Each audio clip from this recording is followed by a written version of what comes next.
कोई movie trend में आती है तो उसका दो कारण होता है। पहला, अगर वो मूवी सबको पसंद आ रही है, सब उसके सपोर्टिंग में है तो ट्रेंड कर गई। दूसरा रीज़न होता है वो मूवी कंट्रोवर्शियल हो, अगर उसमें कंट्रोवर्सी भरी हुई है ना तो भी ट्रेंड में जाती है। एक पक्ष उसको सपोर्ट कर रहा होता है तो दूसरा पक्ष बिल्कुल विरोधी होता है, उसको बैन करने की मांग कर रहा होता है ना। तो कई सिनेमा जलाए फूके जाते हैं, आप देखे भी होंगे। उसी में से ये धुरंधर 2, हाँ अभी मैं भी बात कर रहा हूँ क्योंकि आप देख रहे होंगे धुरंधर 2 कंट्रोवर्सिया मूवी है एकदम से, और कुछ लोग इसको बैन करने की मांग कर रहे हैं तो कुछ लोग बिल्कुल दिल से सपोर्ट कर रहे हैं और बता रहे हैं super duper hit movie.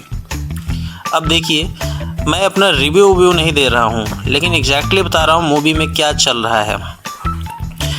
Movie totally अगर देखा जाए तो पॉलिटिक्स जुड़ाव में है, इसलिए कि मोदी जी की नोटबंदी जब हुई थी तब का मामला इस मूवी में क्लियर किया गया है कि मोदी जी के नोटबंदी करने की सबसे बड़ी वजह क्या थी। ये क्लिप मैं डाल रहा हूँ, थोड़ा सा आप देखिए इसको। देश विरोधी और समाज विरोधी तत्वों के पास मौजूद 500 रुपये, 1000 रुपये के पुराने नोट अब केवल कागज के एक टुकड़े के समान। अब यहाँ पे कहीं न कहीं बीजेपी पार्टी का ज़बरदस्त प्रमोशन हो रहा है। मोदी जी की नोटबंदी वाली इसमें क्लियर की गई ना छवि को। और दूसरा, इलेक्शन का टाइम है, यूपी में इलेक्शन का भी टाइम है, आपको पता ही है। तो सबसे पहले बात, जब धुरंधर मूवी आई, इसका जब पार्ट फर्स्ट आया था तो उसमें सीन बने थे अपने पड़ोसी मुल्क को लेके ना, वहाँ के मतलब जो कौन थे यार, जो भी रहा हो विलन, उसको लेके वो मूवी बनाई गई थी, ठीक है। अब पाकिस्तान तिल मिला गया था उस टाइम पे, उसने अपने देश में उस मूवी को बैन करवा दिया था। अब ये समझ लीजिए कि ये मूवी यहीं से इंटरनेशनल बन गई थी, धुरंधर का पार्ट फर्स्ट से ही। अब धुरंधर का सेकंड पार्ट का सब इंतज़ार कर रहे थे और वो आ भी गया, लेकिन किसी को उम्मीद नहीं होगी कि अब वो यूपी का विलन उठाएगा। और आदित्य धर है, कौन है इसके डायरेक्टर, उन्होंने यहाँ पे खेल लिया और उत्तर प्रदेश सेलेक्ट भी ऐसा स्टेट किए हैं, उत्तर प्रदेश। और अतीक अहमद, नाम भले ही चेंज हो मूवी में, ठीक है, लेकिन कैरेक्टर अतीक अहमद का दिखाया गया है, कैसे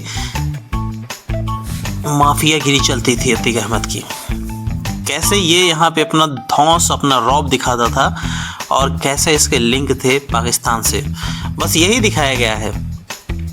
अब इसको लेके दो पक्ष आमने सामने हैं और होंगे क्यों नहीं। देखिए, जो सपोर्ट करता है अतीक अहमद को वो तो बिलबिल करने लगा, बिलबिलाने लगा।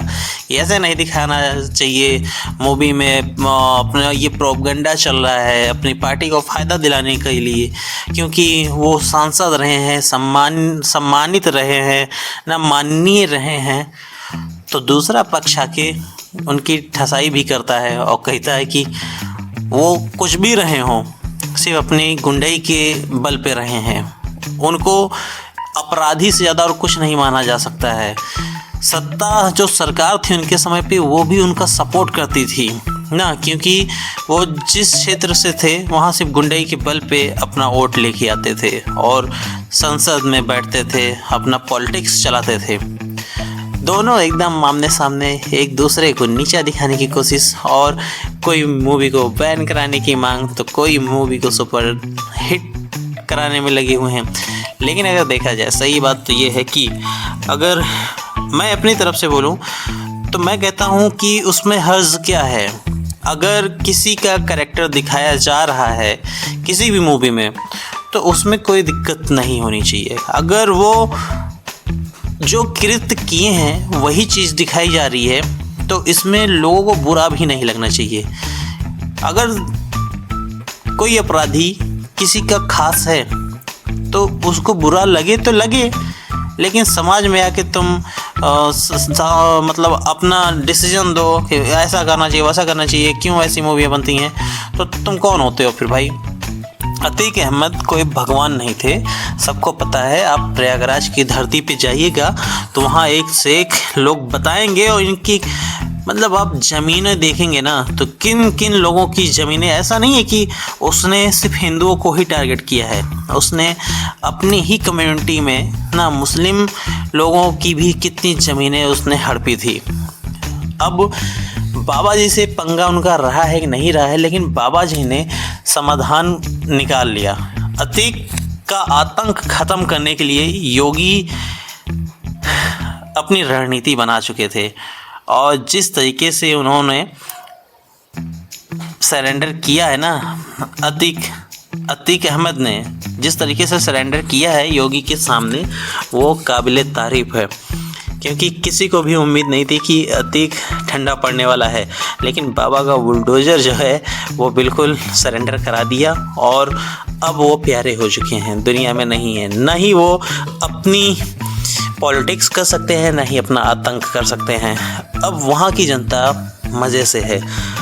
और एक चीज़ बता दूँ, अगर ये चीज़ मैं दूसरे तरीके से लेके चलूँ विपक्ष का, तो उसके सपोर्ट में भी मैं ये कहना चाहूँगा कि अगर मूवियाँ बनती हैं, ठीक है, मूवियाँ बनती हैं, किसी की कैरेक्टर को आप दिखाते हो, जैसे आज अतीक को दिखाए हो, इसके पहले ही विकास दुबे का भी केस हुआ था, कश्मीर फाइल्स हुई थी, तो मतलब हम ये कहना चाहते हैं आप उसके समय पे वो मूवी क्यों नहीं लॉन्च करते हो? क्या तब तुम्हें पता नहीं होता है कि तुम्हारे साथ मतलब वो ऐसा कर रहा, समाज में माफिया है, आतंकवादी है, और जो कुछ भी है, आप उसके समय रहते, उसके ज़िंदा रहते तो वो चीज़ें नहीं दिखाते हैं।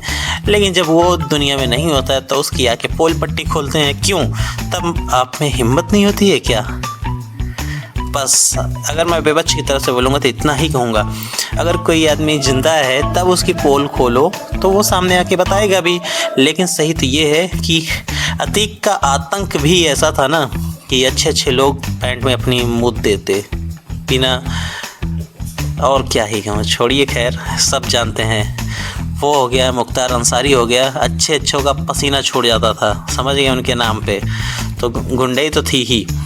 गोरखपुर के ऐसे ही हाथा वाले बाबा भी ना, श्री प्रकाश शुक्ला, तो ये कुछ हिस्ट्री सीटर हमारे उत्तर प्रदेश के ऐसे रहे हैं कि सरकार हिल जाती थी।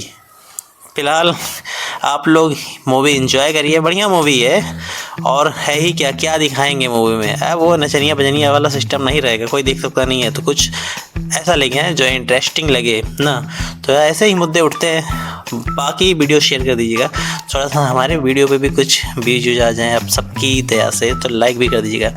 Love you all, thank you, subscribe कर लीजिएगा मेरे चैनल को।